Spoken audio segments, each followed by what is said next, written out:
Otep à tous, bien-aimés frères et sœurs.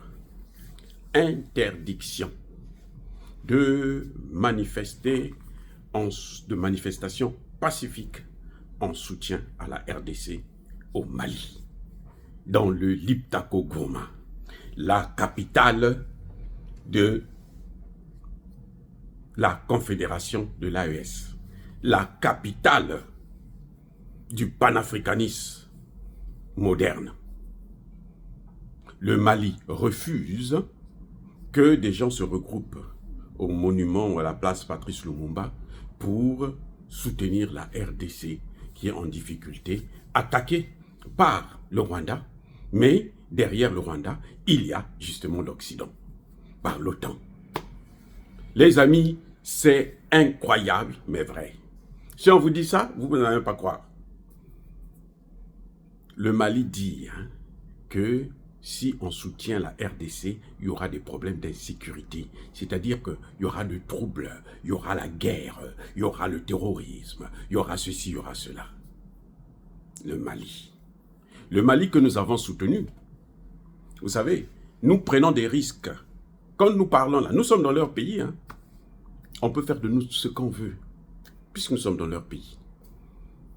Mais nous avons soutenu le Mali. Nous avons dit que le Mali doit réussir. Le Mali doit s'en sortir. Ce même Mali ne veut pas que d'autres pays africains s'en sortent. On comprend que le Mali a des accords depuis un certain temps, que j'ai critiqué d'ailleurs, avec le gouvernement rwandais de Kigali, le génocidaire de Kigali, même si les Occidentaux sont encore là, forts, on ne peut pas le condamner. Mais le moment viendra où il sera traduit devant la justice, où les autorités de Kigali, militaires et civiles, vont faire face à la justice internationale. Ça arrivera. Moi, je suis sûr de ça. Le Mali, le gouverneur de Bamako dit qu'il est hors de question d'organiser une manifestation pacifique pour soutenir la RDC. Partout dans le monde, nous avons soutenu le Mali. Mais ça, je sais que, bon, comme ils ont des relations avec Kigali, donc, bon, ils se disent que nous, on préfère soutenir Kigali. Peut-être parce que Tshisekedi n'était jamais venu au Mali, n'avait jamais soutenu Assimi Goïta. Ça, c'est possible, ça peut être aussi l'objet, c'est le retour à l'envoyeur. Parce que la politique, c'est ça, en fait. À un moment donné, il y a des gens qui sont très limités en matière de politique. Et puis, bon, la moindre des choses qu'ils ont constaté qui est anormale, ils se fâchent et c'est à vie. Ça peut arriver, ça peut arriver. Si Tshisekedi n'avait jamais soutenu ouvertement le gouvernement malien, sa souveraineté, son indépendance, comme là, parce que, bon, il était lui aussi avec... vous savez, Tshisekedi a été aussi le vrai meilleur ami de Macron. Tshisekedi a appelé Macron « mon frère ». Et c'est Macron qui lui a enfoncé le couteau dans les couilles. Et puis le voilà maintenant dans une situation difficile. Ça peut être une raison. Mais ce que je vois, c'est d'abord plutôt le fait que le Mali a des accords avec le Rwanda. Donc, il faut savoir une chose, et ça, je dois rappeler ça aux autorités maliennes. Je dois le leur dire. Moi, je ne suis pas du Congo démocratique, je suis Congo-Brazzaville. Mais je soutiens la RDC. Il n'y a rien à faire.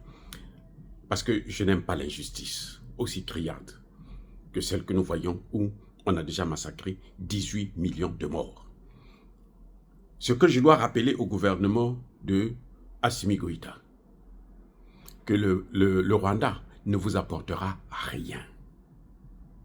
Le Rwanda n'apportera rien, ni au Centrafrique, ni au Mali, ni au Burkina Faso, ni à n'importe quel pays avec lequel ils ont des relations. Peut-être qu'ils vont venir vous vendre le thé, oui, mais ils n'ont rien. Ils ne vous apporteront rien. Je dois rappeler encore une deuxième chose.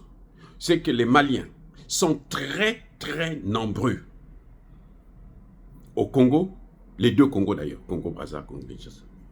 Nous vivons avec les Maliens, c'est notre famille. Nous, on se dit que les Maliens, même, il y a des Maliens quand ils viennent ici, là, ici au Congo, aux États-Unis plutôt, ils viennent avec des passeports congolais. Surtout quand il y a des troubles comme ça, ils viennent demander l'asile avec des passeports congolais. Des faux, bien sûr. Et nous les rencontrons, parce que parfois quand on demande, on a besoin d'un interprète pour venir savoir si il parle vraiment le lingala, il parle vraiment machin et tout, on nous appelle pour venir aider. Et si on dit que non, ça c'est pas un Congolais, tout de suite il est renvoyé. Mais nous jouons notre jeu parce que ce sont nos frères, ce sont nos sœurs. On se dispute et tout, machin, mais comme on se dispute entre nous Congolais, entre nous, entre les deux Congos et tout, mais ça ne va pas au niveau politique comme celui-là, où il y a 18 millions de morts. Je ne sais pas si le Mali sait, si le gouvernement malien savent. 18 millions de morts causés par Kagame. 18 millions, je reprends, 18 millions de morts. Un peu moins que l'ensemble de la population malienne. Donc, c'est comme si on prenait le tiers de la population malienne, parce que le Mali, c'est entre 22 et 26 millions, je pense, si j'ai bonne mémoire. C'est comme si on prenait le tiers de la population malienne qu'on zigouille. Le Congo est dans une situation difficile. Il a besoin de tous ses frères. Ne jugez pas le Congo par rapport à la politique que Tshisekedi mène ou que Tshisekedi a menée. Parce qu'on sait que c'est un être humain, on sait qu'il a été très proche des Occidentaux, peut-être même qu'il les a servis, et que maintenant, la situation est en train de se retourner contre son peuple. Le peuple congolais est debout. Il a besoin du soutien de tous ses frères. Et un honnête dirigeant, un honnête chef, un vrai chef, c'est celui qui est capable de discerner là où il y a le bien et là où il y a le mal. Dire que non, le mal vient de là, donc attention, on lui dit attention, fais attention. Là où Kagame passe, écoutez-moi bien, là où Kagame passe, c'est là où s'installe l'Occident. Je reprends, on y va. Là où Kagame passe, c'est là où s'installe l'Occident. Vous avez vu Kagame au Bénin, non? La France, qu'est-ce qu'elle a fait? Elle n'a pas de bases militaires là-bas. Les États-Unis, qu'est-ce qu'ils font? Vous avez vu Kagame au Centrafrique? Qu'est-ce qui se passe? Qu'est-ce qui se passe? Oui, le Centrafrique, c'est encore en train de... Mais c'est difficile pour le Centrafrique. Le Mali doit être capable de dire que cette situation, c'est Kagame qui l'a causée. Alors, nous soutenons le gouvernement malien. Ou même si vous ne soutenez pas, laissez au moins ceux qui veulent soutenir ce gouvernement congolais puissent manifester. S'ils font la casse, ça c'est autrement, on les arrête, on les fout en prison, c'est tout. Parce qu'ils ne seront pas des millions de personnes au Mali, que je sache. Vous voyez? Maintenant, ce que je dois dire aux panafricanistes, quand vous voyez comme ça, c'est un gouvernement qui est à la dérive. Ça, ce sont des signes qui annoncent que ce gouvernement-là qu'il y a actuel, c'est un gouvernement qui risque, qui est probable de chuter encore, ramener le Mali au point zéro. En tout cas, en ce qui concerne la politique. C'est-à-dire, on a vu Assimi Goïta demander à organiser des élections alors qu'on lui a donné 5 ans. Il y a un problème, tu veux organiser les élections, on t'a donné déjà 5 ans, tu veux organiser les élections, ça veut dire quoi? C'est comme si tu as l'œuf dans la main, tu demandes encore à Dieu, Dieu donne-moi l'œuf. Alors que l'œuf est déjà dans ta main. Élection c'est quoi? C'est le peuple qui dit, on te donne tant d'années. Le peuple a déjà dit, on te donne 5 ans. Lui, il veut organiser les élections, ça veut dire quoi? Et maintenant, ça devient un problème parce que les autres, tout le monde maintenant attend l'élection et il n'est pas capable d'aller aux élections. Parce qu'il sait que s'il part aux élections, il y a de fortes chances même qu'il puisse tomber. Qu'il puisse perdre le pouvoir. Rien ne peut rassurer qu'il va gagner l'élection. Donc, quand vous voyez comme ça, je l'ai dit déjà il y a longtemps que M. Assimi Goïta a de mauvais conseillers, M. Assimi Goïta a été manipulé. Quand il y a eu l'histoire de Choguel, j'ai dit que c'était un coup d'État, parce qu'on veut descendre Assimi Goïta lui-même. Il faut qu'il fasse très attention. Il faut qu'il soit un peu plus sérieux.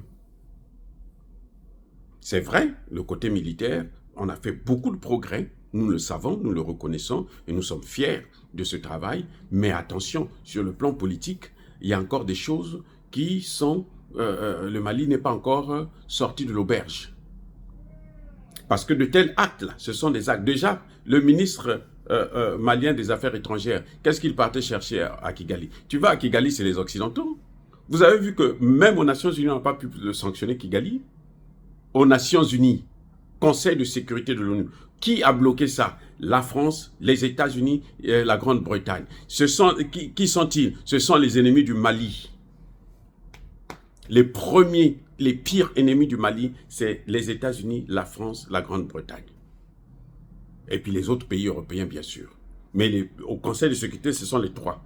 Et ce sont eux qui ont bloqué une décision pour condamner Kigali. Les amis, il y a des choses, il faut qu'on se dise des vérités. Parce qu'on ne peut pas continuer dans l'hypocrisie. Donc, le Congo et le Mali ont le même ennemi.